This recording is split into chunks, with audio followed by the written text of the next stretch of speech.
How y'all doing? I appreciate y'all keeping up. This is JT, and we are here at another Tuesday conversation. This time we're going to have one with an awesome guy and a good friend, Les Stimac. Me and Les got to spend a lot of time together in 2019 when we were helping the Andy Rollins NHRA Pro Stock Motorcycle Program. And this man absolutely knows his stuff. We make a mention about the Chicago race where Andy beats Andrew Hines, and he was a huge factor in making that pass take place. So without further ado, this segment is brought to you by XDA Racing, Dragbike.com, and Schnitz Racing. I want to thank them so much for their support, helping me get these conversations done and the accommodations needed in many cases. So XDA Racing, biggest series out there for motorcycles, no doubt. Dragbike.com, your news leader. Schnitz Racing, they have your performance, parts, and customer service needs. And they can keep you running fast. So let's go talk to Les. All right, this is JT. Try and keep up. I think I'm getting a little better at this. So. All right, we got some noise in the background. Maryland International Raceway, XDA, first race of 2021. It's April 23rd, and I have Les Stimac here. How you doing, sir? I'm doing good. When's the last time we saw each other? Was it Man Cup? Man Cup? Last year. Yep, Man Cup. So, yeah, so it's been a while. So, how's life been treating you? How's family? Everybody's doing well. Everybody's fighting the COVID and staying away from it and stuff like that. All right. For the people that know you, okay, maybe they'll learn something. People that don't know you, how long you been racing? Where you at? Approximately 27 years. I started on a old GS 750 lay-down drag bike. Wow. And it just kept going from there. And now I'm running 460. I ran as high as Pro Mod. That was fun. 2007, we finished fourth in the points our first year. And 460s actually, it's a lot of fun. It's a tough class. There's a lot of tough competitors, and you don't hurt as many parts. Yeah. But that's part of the draw too. When you're going up against, you got to go up against these guys and girls. They're just absolutely insane talent. They're all great racers. Okay. Now you've got a championship under your belt. Got two of them. He's got two fingers holding up. We can't see it. Got two championships on him. When you land those? 2015, I won the NHDRO championship and also won the Manufacturers Cup championship. Okay. So obviously you've been racing a long time. Do you come from a family of racing? No. None of my family raced. Okay. Well, mom and dad, what did they do? Just shop workers. Just shop workers. Yes. So what got you? What sparked the interest for drag racing? I had some friends that were drag racing, and I like to go to the track, so I ended up buying a bike, and it progressed from there. Okay. So, and when you started progressing, what was your first official series where you actually went after points? IDBA. That's a long time ago. I still got my card. Oh, wow. So where are you at this weekend? What you running in this weekend for XDA? I'm going to run 460 this weekend, and we've been out once this year. We had a good outing, just mental error on my side. See if I can clean up my side of it. I think the bike will perform. Okay. So, all right. And what are you doing when you're not? What does Les do outside of drag racing? Well, Les works at General Motors, and right now, me and a partner, Devin Johnson, are trying to buy a commercial building to open up a motorcycle shop. Okay. So it's very difficult in Michigan because in our area, there's like a triangle of where you can have medical marijuana, and they eat up every building in the area where we want. Oh, wow. And they push the prices up right sky high. Oh, geez. Yeah, it's very difficult. But we're presently working on bikes every day after I get out of work. And this weekend we are vending here. We will be vendors we're going to try to do all the XDAs and all the NHDROs. Okay. So we got a wide variety of parts. We got great support from Dave Schnitz. He can't ask for better. He's been by my side for a lot of years. We got Rob Bush Motorsports on board. We got a couple other suppliers that we're talking to right now about carrying their product lines. We got 6 tables. They're all full.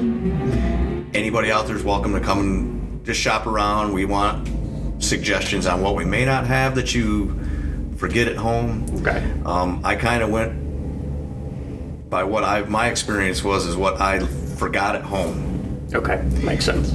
And I've made sure I stocked up on a lot of that stuff, on top of clutches, chains, and still currently it's hard to get anything. Yeah. Because of COVID, there's nothing coming in. It's very difficult to get parts right now. And having Dave in my corner has been great. Okay. Yeah, he's and I will, since he brings up Dave and Schnitz Racing, I got to bring him up. He's a partner with JT. This will be our 3rd year together. So he is an awesome dude. You can't ask for a better person. Absolutely. So, now it's a question I've asked a few other people. So let's get Les's 2 cents on it. So why drag racing? What's it? We know there's a passion and a competitive, but I mean, what makes you love it so much? Well, there's a lot of good people here. Yeah. And everybody out there works really hard. And when we come here and you just get to showcase basically what you spend all your time on when you're not at the track. There's some beautiful bikes out there. Absolutely gorgeous. Mine's not one of them, because mine, I want to get it painted. But if you take the body off, it looks great. Well, that's what's cool, though, is because literally these series, you have somebody who has a $50 trailer, and then you have somebody who has a $50,000 trailer, or a multi-million-dollar trailer. So, I mean, you do get all types out here, that's for sure. And obviously, we've been to more than one together. So absolutely. Especially the NHRA, we were with Andy Rollins, and that was a lot of fun. There was one scenario there with Andy that I thought was interesting, and it pertains to less particular, how in this sport people step up. So, and it was the same weekend that she defeated Andrew Hines.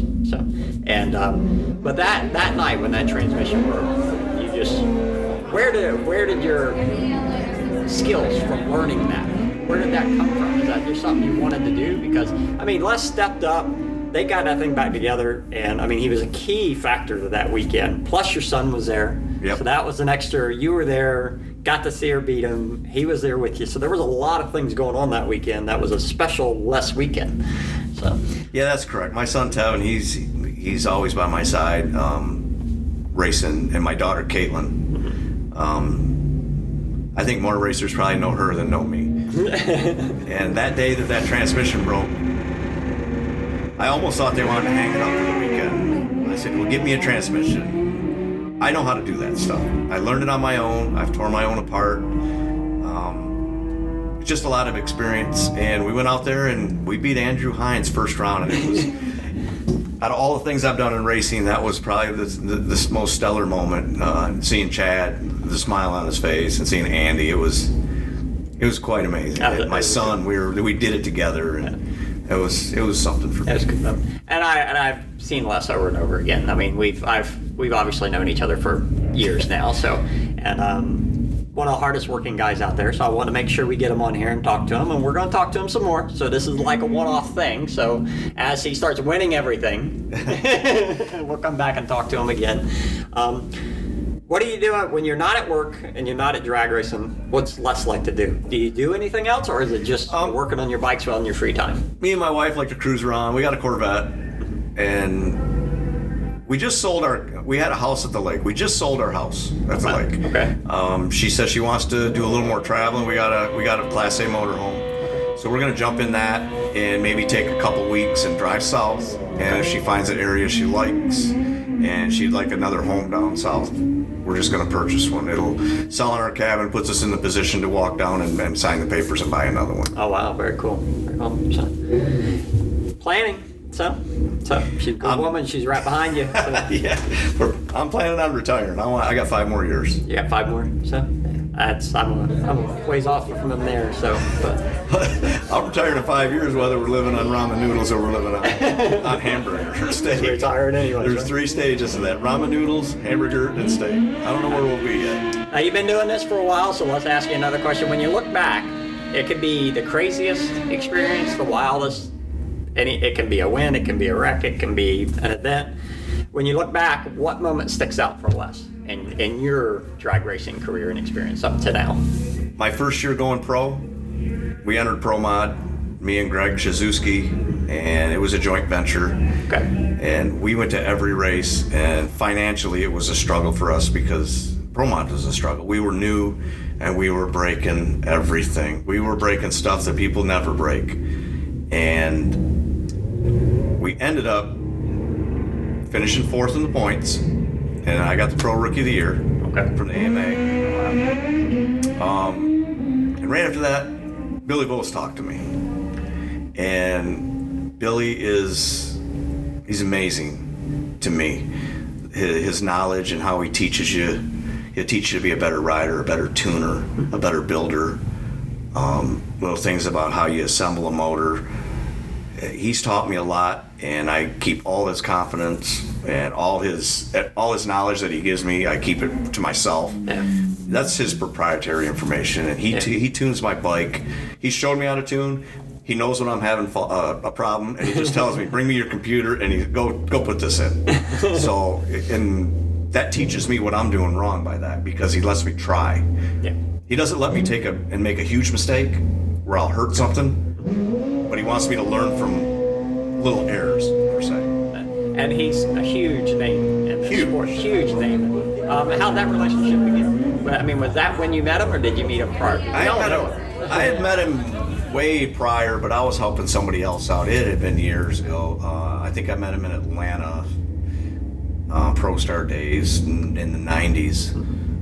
But actually now getting to know him, he's an amazing person. He's intelligent. He knows nutrition. He can talk to you about food.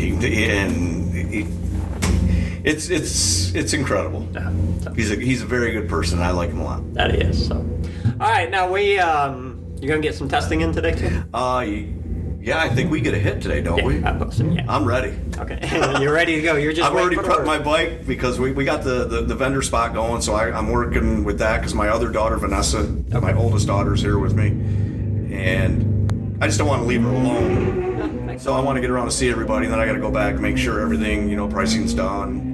The stuff's out there. It looks presentable. What we call front and face of shelf. You want all your product pushed to the front of the table. Okay. It's if you think about it, I used to be in an auto parts business, so everything was front and faced. And you walk down, all your aisles should look full. And we've got a lot of stuff, and I welcome anybody to stop by. Okay. All right, Les, he's here for you. So, and we're going to see him more and more as the season goes on. And thank you for coming by and having a chat with me. Thanks, JT. All right, thank you, sir. All right, appreciate y'all sitting in with us. That was Les Stimac. We were at XDA. That was the first race of the season, and I'm looking forward to talking with Les again, and because the man has a wealth of experience, knowledge, and he's got some cool stories along the way, so we want to make sure we share those. When he talks about his setup, he's set up at the XDA races, and it's HRM, High Risk Motorsports. They have all kinds of supplies set up in the Midway. They were set up again in Virginia. They were set up at Maryland. So make sure you get into the Midway. Make sure you support Les. They have a ton of stuff sitting out there. So if you need anything, something as simple as just paper towels, they had that sitting out there. So High Risk Motorsports, check on the Midway. You'll see their trailers, the Stimac Racing, and they'll be able to get you what you need while you're at the races.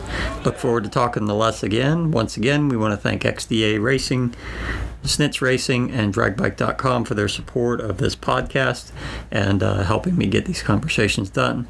You're keeping up. I appreciate you keeping up. This is JT. I'm out, but I shall return.